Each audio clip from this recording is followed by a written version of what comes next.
हमारा चैप्टर चल रहा था, चैप्टर नंबर फर्स्ट विद्युत क्षेत्र। चैप्टर का नाम है विद्युत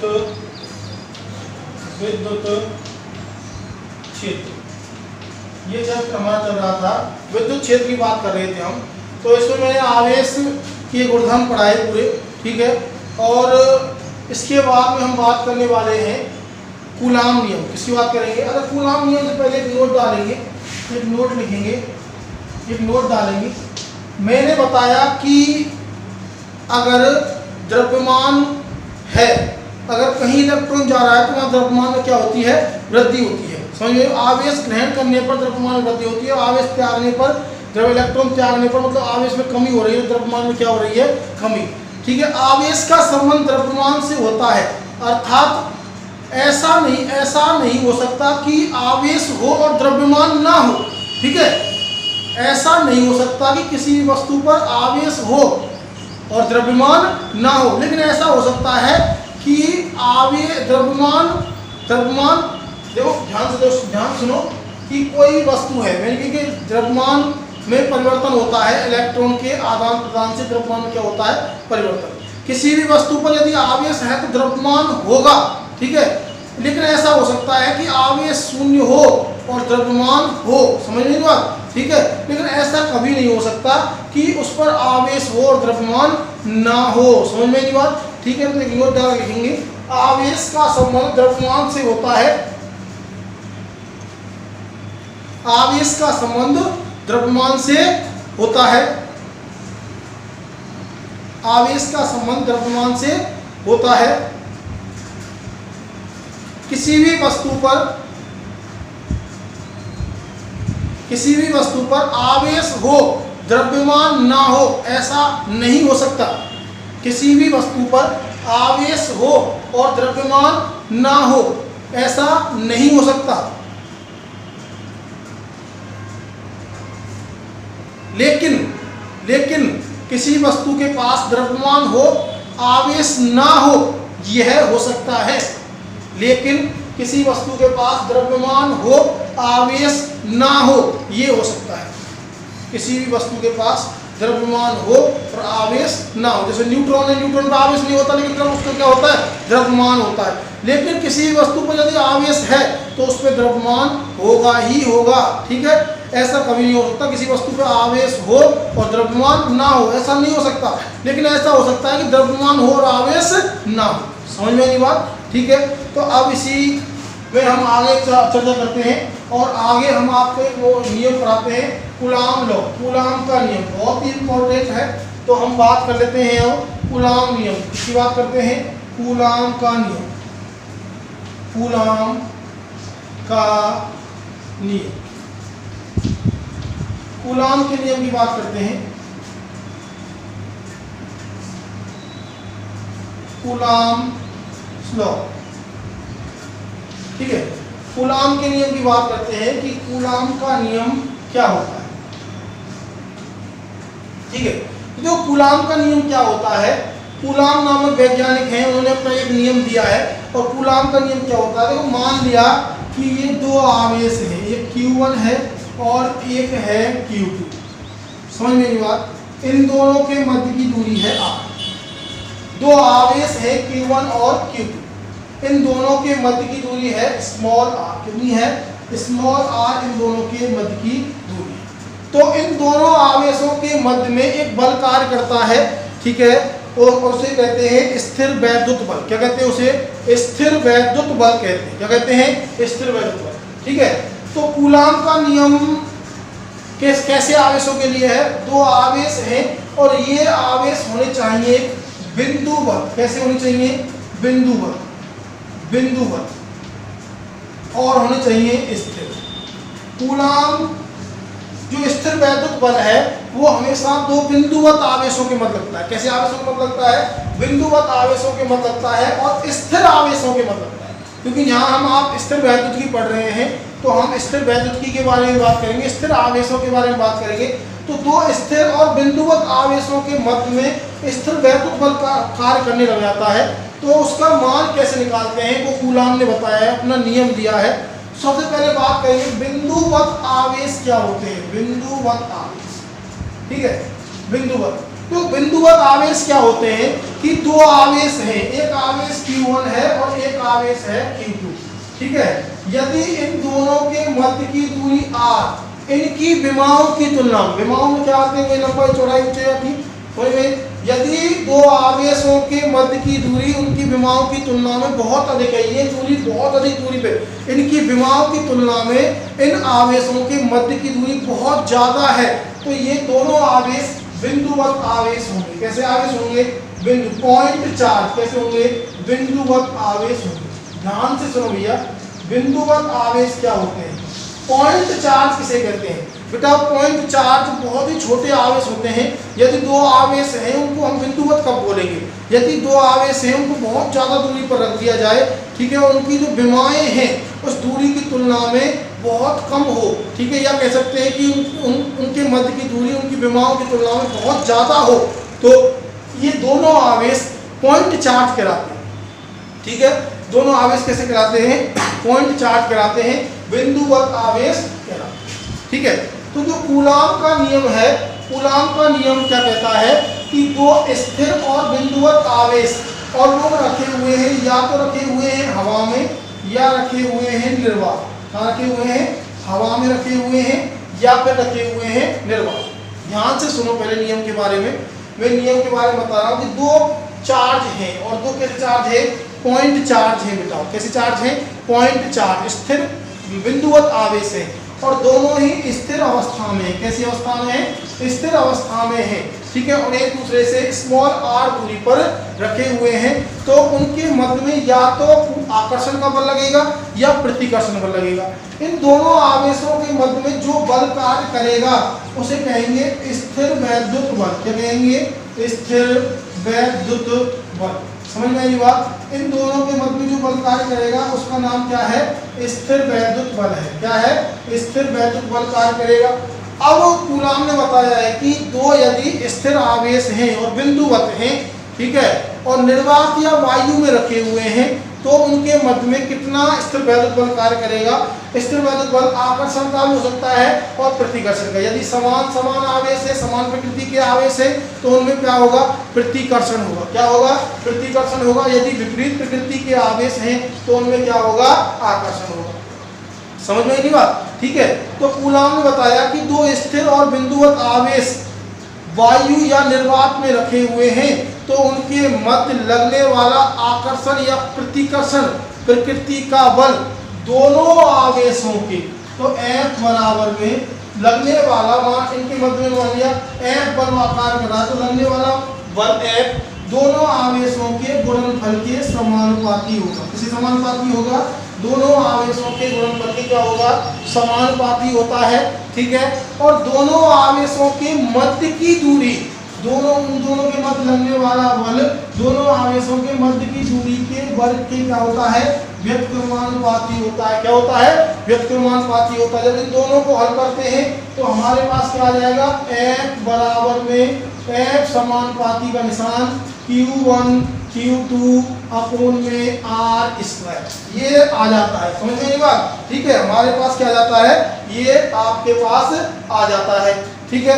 अब समानुपाती का जैसे चिन्ह हटाएंगे, तो जैसे समानुपाती का चिन्ह हटाते हैं तो यहाँ एक नियतांक आ जाता है F बराबर में K Q1 Q2 अपोन में R स्क्वायर, ठीक है।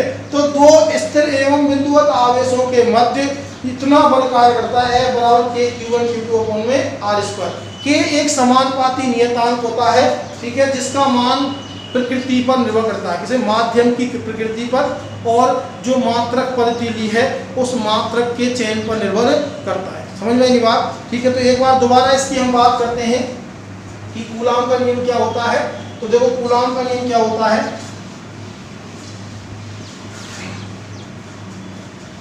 बिंदुवत आवेश के बारे में आपको पता चल गया कि बिंदुवत आवेश किसे कहते हैं? दो ऐसे आवेश जिनकी विमाएं उनकी दूरी की तुलना में बहुत कम हो, ठीक है, या हम कह सकते हैं कि दो ऐसे आवेश, या हम ऐसे कह सकते हैं कि दो ऐसे आवेश, ठीक है, जिनकी दूरी उनकी विमाओं की तुलना में बहुत ज़्यादा हो, ठीक है, बहुत ज़्यादा दूरी पर यदि दो आवेशों को रख दिया जाए तो ऐसे आवेश पॉइंट चार्ज कहलाते हैं। क्या कहलाते हैं? Point charge. तो मैंने यहाँ दो आवेश लिए हैं और ये दो आवेश हैं आपके Q1 और Q2। कौन कौन से हैं? Q1 और Q2। ठीक है, तो एक आवेश लिया मैंने Q1, ठीक है, और ये आवेश है Q1, और एक आवेश लिया मैंने Q2। कौन सा लिया? Q2। ये आवेश लिया मैंने Q2। समझ में नहीं बात? ठीक है, दो आवेश लिए, Q1 है और एक Q2 है। इन दोनों के मध्य की दूरी ले ली मैंने स्मॉल r। कितनी ली मैंने? इन दोनों के मध्य की दूरी ली मैंने स्मॉल r। ठीक है, तो इन दोनों के मध्य बल कार्य करता है और ये दोनों कैसे आवेश हैं? स्थिर आवेश है। कैसे आवेश हैं? स्थिर आवेश हैं। ठीक है, इन स्थिर आवेशों के मध्य में जो बल कार्य करेगा उसे हम कहेंगे स्थिर वैद्युत बल। आकर्षण प्रकृति का भी हो सकता है, प्रतिकर्षण प्रकृति का भी हो सकता है। ये डिपेंड करता है आवेशों की प्रकृति पर। यदि दोनों धनावेश हैं तो प्रतिकर्षण, दोनों एक प्लस एक माइनस है तो आकर्षण। ठीक है, तो उन दोनों के मध्य लगने वाला बल उन दोनों आवेशों के गुणनफल के क्या होगा? समानुपाती होगा। तो मैं लिख सकता हूँ F समानुपाती Q1 Q2। समीकरण नंबर 1 डाल देंगे इसको। ठीक है, दोनों आवेशों के गुणनफल के समानुपाती होता है और उनके मध्य की दूरी के, तो उनके मध्य की दूरी क्या है? r के वर्ग के व्युत्क्रमानुपाती। तो r के वर्ग के क्या होगा? व्युत्क्रमानुपाती। समीकरण नंबर 2। ठीक है, जब समीकरण 1 और 2 को हल करते हैं तो हमारे पास क्या आता है? हमारे पास आता है F बराबर में F समानुपाती Q1 Q2 अपोन में R स्क्वायर। ठीक है, यहाँ जब समानुपाती का चिन्ह हटाते हैं तो आ जाता है F बराबर में एक नियतांक आता है K, Q1 Q2, ठीक है, अपोन में आ जाता है R स्क्वायर। समझ में नहीं बात? इतना बल कार्य करता है दो स्थिर एवं बिंदुवत आवेशों के मध्य। के क्या है? के एक समानुपाती नियतांक, समानुपाती नियतांक है। समझ में नहीं बात? समानुपाती नियतांक है। ठीक है, के क्या है? एक समानुपाती नियतांक है और जिसका मान माध्यम की प्रकृति पर निर्भर करता है। किस पर निर्भर करता है? माध्यम की प्रकृति पर निर्भर करता है। समझ में नहीं बात? ठीक है, माध्यम की प्रकृति पर निर्भर करता है। अब बात करते हैं कि के का मान कितना होता है। तो के का मान कितना होता है? देखो, के का मान होता है, के का मान होता है के बराबर में 9 गुणा 10 की घात 9।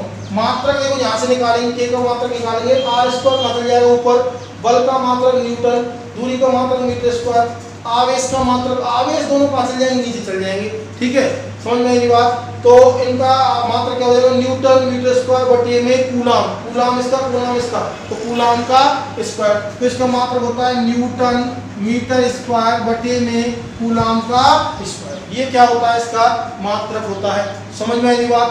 के का मान कितना होता है? के का मान होता है 1 बटे में 4 पाई। किसके लिए?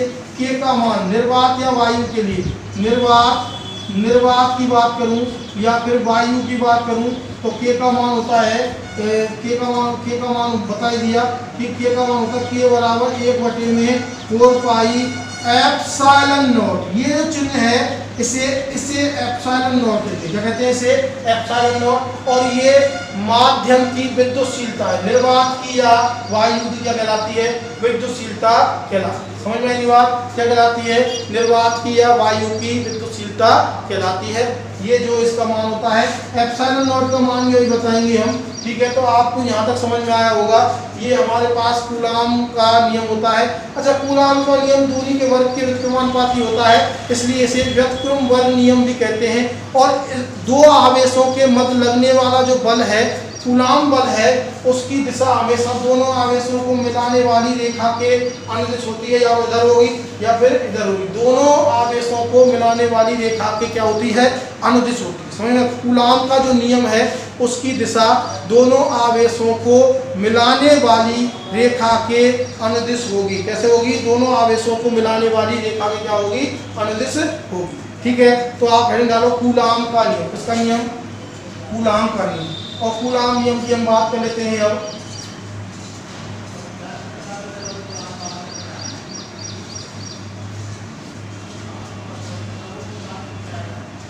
कूलाम नियम की हम बात करते हैं। तो देखो, कूलाम का नियम आप लिखेंगे लिखो, कूलाम के नियम के अनुसार दो स्थिर एवं बिंदुवत, कूलाम के नियम के अनुसार, कूलाम के नियम के अनुसार दो स्थिर एवं बिंदुवत, कूलाम के नियम के अनुसार दो स्थिर एवं बिंदुवत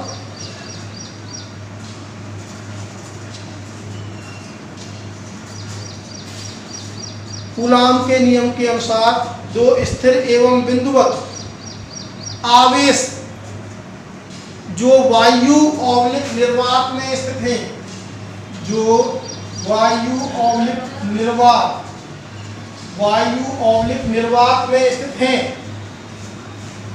कूलाम के नियम के अनुसार दो स्थिर एवं बिंदुवत आवेश जो वायु या निर्वात में स्थित हैं के मध्य लगने वाला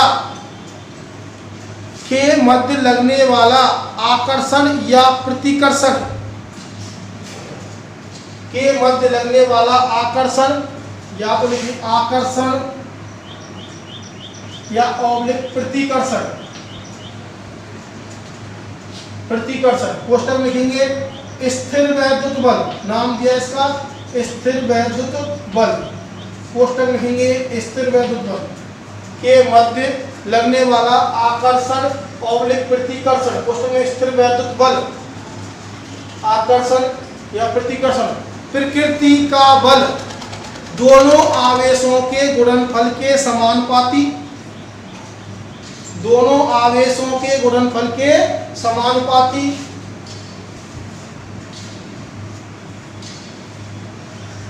दोनों आवेशों के गुणनफल के समानुपाती तथा उनके मध्य की दूरी के वर्ग के, तथा उनके मध्य की दूरी के वर्ग के,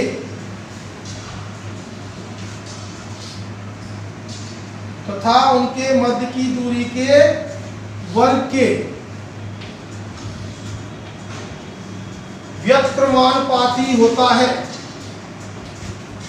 मध्य की दूरी के वर्ग के व्युत्क्रमानुपाती होता है। इसे कूलाम का नियम कहते हैं, इसे कूलाम का नियम कहते हैं, इसे कूलाम का नियम कहते हैं।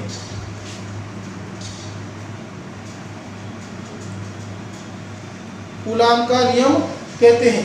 कूलाम बल की दिशा दोनों आवेशों को मिलाने वाली रेखा के अनुदिश होती है। कूलाम बल की दिशा, कूलाम बल की दिशा दोनों आवेशों को मिलाने वाली रेखा के अनुदिश होती है।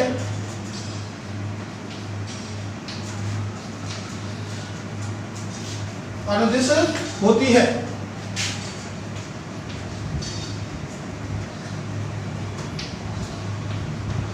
दोनों आवेशों को मिलाने वाली रेखा के अनुदिश होती है।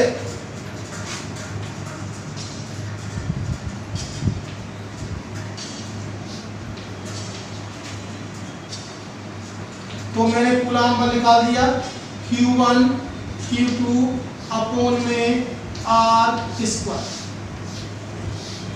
समीकरण नंबर डाल देंगे 3। तो ये उतारेंगे आप। कूलाम बल मैंने बताया दोनों आवेशों के गुणनफल के समानुपाती, ठीक है, और उनके दूरी के वर्ग क्या होता है, व्युत्क्रमानुपाती। क्या होता है, व्युत्क्रमानुपाती होता है। तो समीकरण 3 तक आप उतारो फटाफट जल्दी, समीकरण 3 तक उतारेंगे आप फटाफट जल्दी।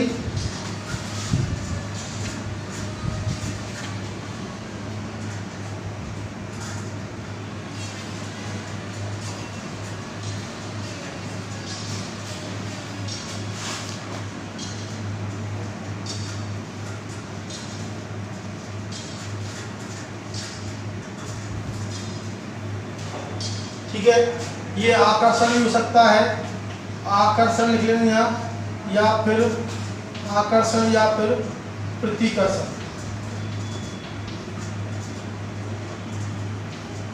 आकर्षण या फिर प्रतिकर्षण दोनों की प्रकृति का हो सकता है। ठीक है,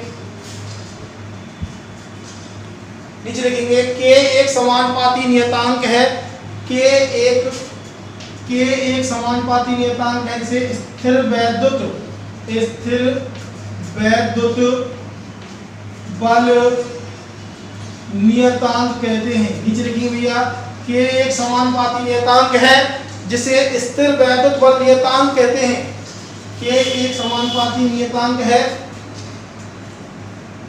के एक समानुपाती नियतांक है जिसे स्थिर वैद्युत बल नियतांक कहते हैं, जिसे स्थिर वैद्युत बल नियतांक कहते हैं। के एक समानुपाती नियतांक है जिसे स्थिर वैद्युत बल नियतांक कहते हैं। इसका मान माध्यम की प्रकृति और मात्रक चयन पर निर्भर करता है। इसका मान माध्यम की प्रकृति, इसका मान माध्यम की प्रकृति और चयन पर निर्भर, मात्रक के चयन पर निर्भर करता है। इसका मान माध्यम की प्रकृति एवं मात्रक के चयन पर निर्भर करता है।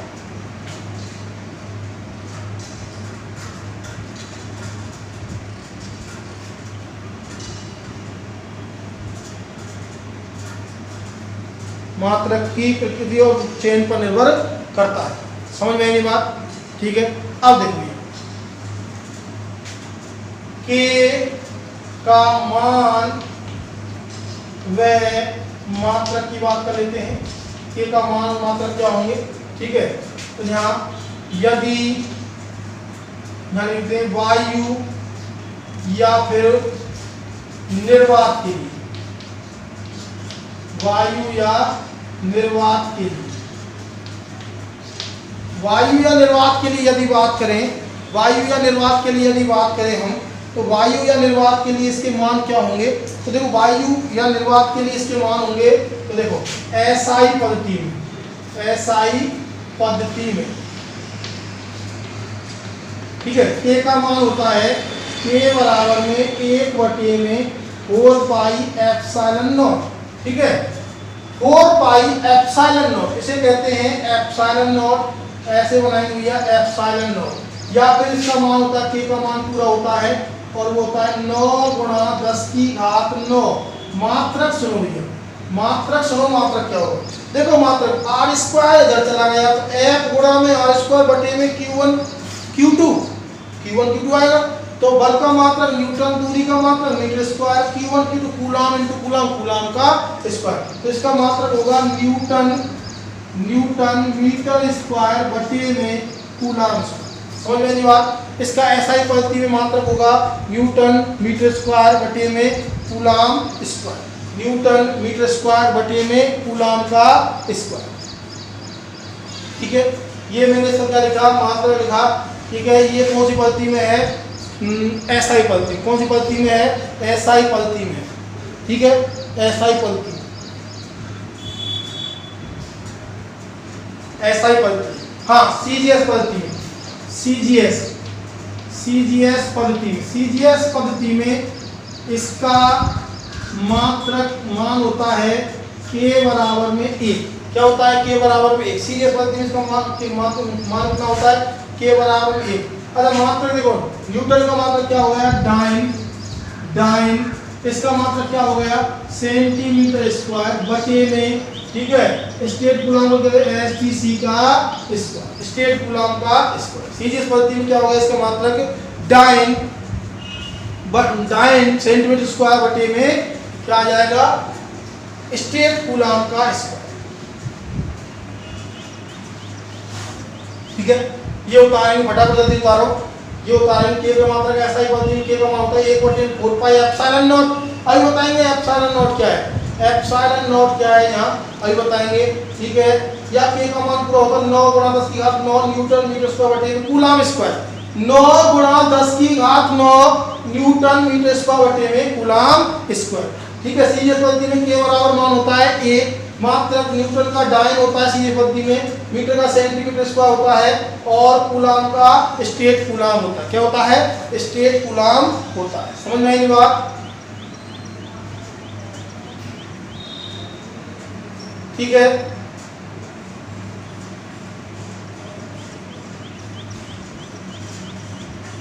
अब के की विभव, के की विभव, देखो के की विभव कैसे निकालेंगे?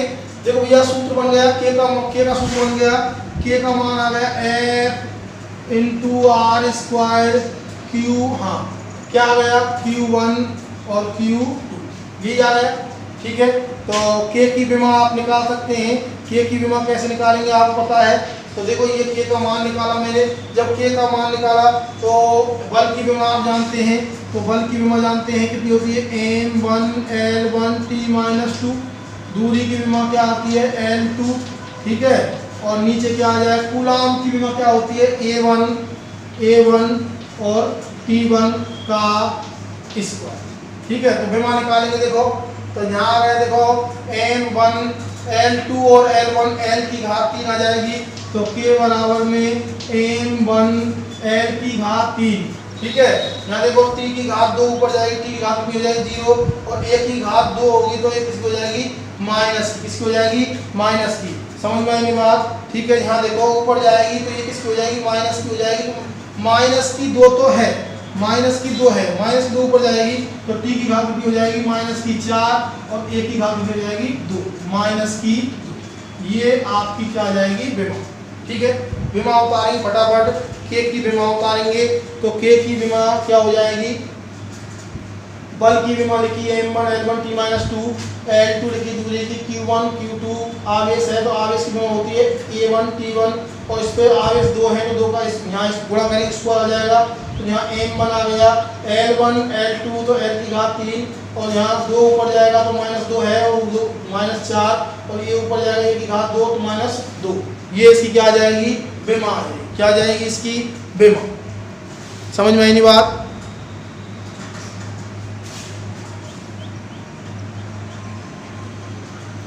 हाँ, आगे बात करते हैं, आगे हम बात करते हैं निर्वात या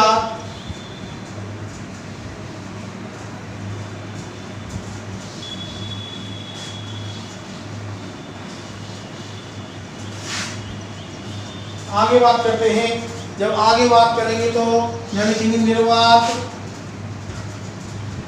निर्वात ऑब्लिक वायु में लगने वाला स्थिर वैद्युत बल या कूलाम बल, स्थिर वैद्युत बल। देखो क्या आ जाएगा, F बराबर में के का मान रख देंगे 1 में 4 pi epsilon not Q1 Q2 upon में R स्क्वायर। समझ में ये बात।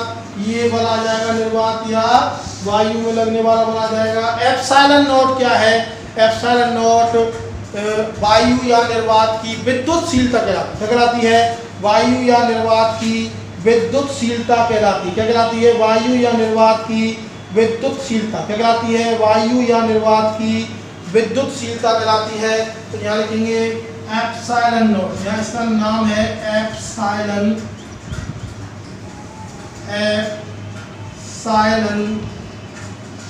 0,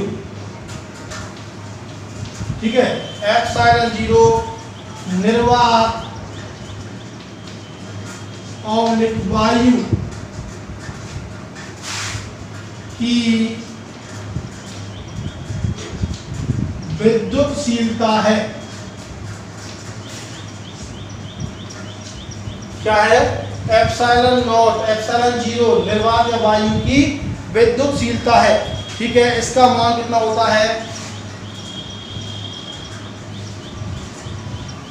इसका मान कितना होता है देखेंगे। देखो एप्सिलॉन नॉट का मान देखेंगे अभी। एप्सिलॉन नॉट का मान कितना होता है, एप्सिलॉन नॉट का मान देखेंगे। एप्सिलॉन नॉट का मान कैसे निकालेंगे, एप्सिलॉन नॉट का मान आता है एप्सिलॉन नॉट जो के बराबर में एप्सिलॉन के बराबर में होता है 1 अपॉन में एप्सिलॉन नॉट का मान। एप्सिलॉन नॉट का मान वह मात्रा। तो देखो के बराबर में होता है, के बराबर में होता है 1/4 pi epsilon not. Epsilon not क्या है, निर्वात की विद्युतशीलता, ठीक है। एक निर्वात की क्या है, विद्युतशीलता। तो इसका एप्सिलॉन नॉट का मान निकालेंगे। एप्सिलॉन नॉट बराबर में 1/4 पाई के, ठीक है। मान रखेंगे सबका। तो एप्सिलॉन नॉट का मान आता है 8.85 गुणा 10 की घात -12, ठीक है। मात्रक क्या होगा, के का उल्टा जो मात्रक होगा तो इसका मात्रक होगा कूलाम स्क्वायर बटे में न्यूटन मीटर का स्क्वायर। समझ में आई बात? ये सब क्या हो जाएगा? मात्रक हो जाएगा। विमा क्या होगी? विमा जो कि एक ही विमा है उसका उल्टा कर देंगे तो विमा क्या होगी? एप्सिलॉन नॉट की विमा हो जाएगी m की घात -1 l की घात -3 t की घात 4 a की घात 2। ये क्या हो जाएगी? इसकी विमा हो गई। समझ में आई बात? ठीक है, तो ये एप्सिलॉन नॉट का मात्रक हो गया, मान हो गया, और ये इसकी क्या हो गई? विमा हो गई। समझ में आई बात?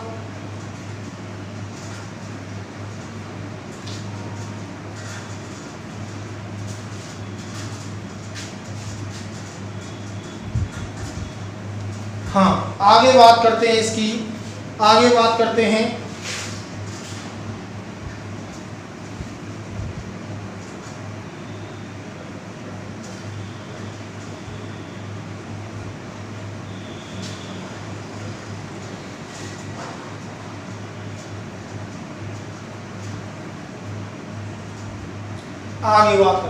ये तो मैंने बताया निर्वात में। किसमें? निर्वात में। यदि बात करें कि माध्यम में लगने वाला बल, कोई माध्यम हो तो माध्यम में कितना बल लगेगा? स्थिर बल। ठीक है, तो बात करेंगे यदि दोनों आवेश किसी माध्यम में रखे हों, यदि दोनों आवेश किसी माध्यम में रखे हों तो उनके मध्य लगने वाला स्थिर वैद्युत बल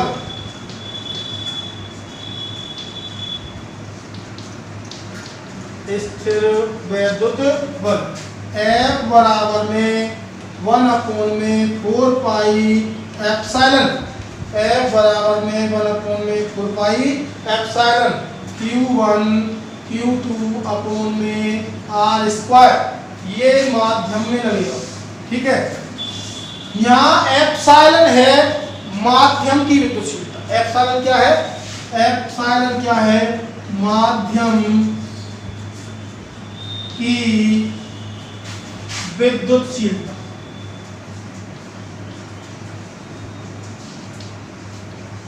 यहाँ एप्सिलॉन क्या है? माध्यम की विद्युतशीलता। समझ में आई बात? यहाँ एप्सिलॉन है माध्यम की विद्युतशीलता,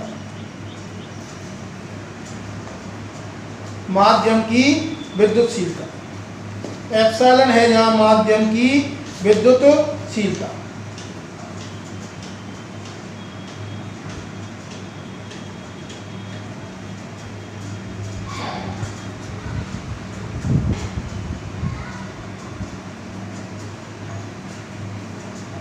ठीक है, यहां लिख देंगे आप माध्यम, माध्यम लिख देंगे एक माध्यम। ठीक है, तो देखो अगर मैं 1 कूलम आवेश की परिमाण दूं तो देखो कैसे होगी।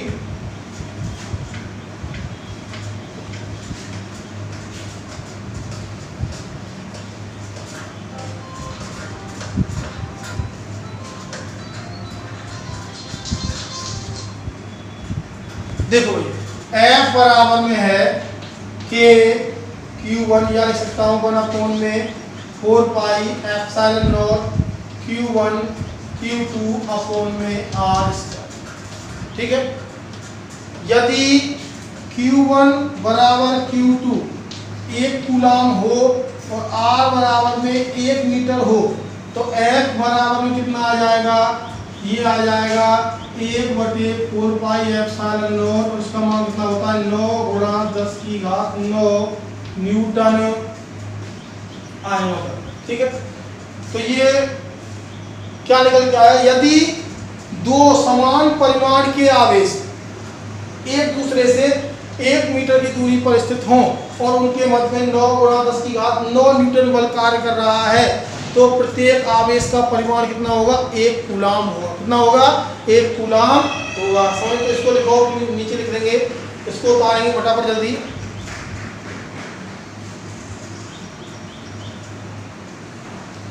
इसको उतार फटाफट जल्दी।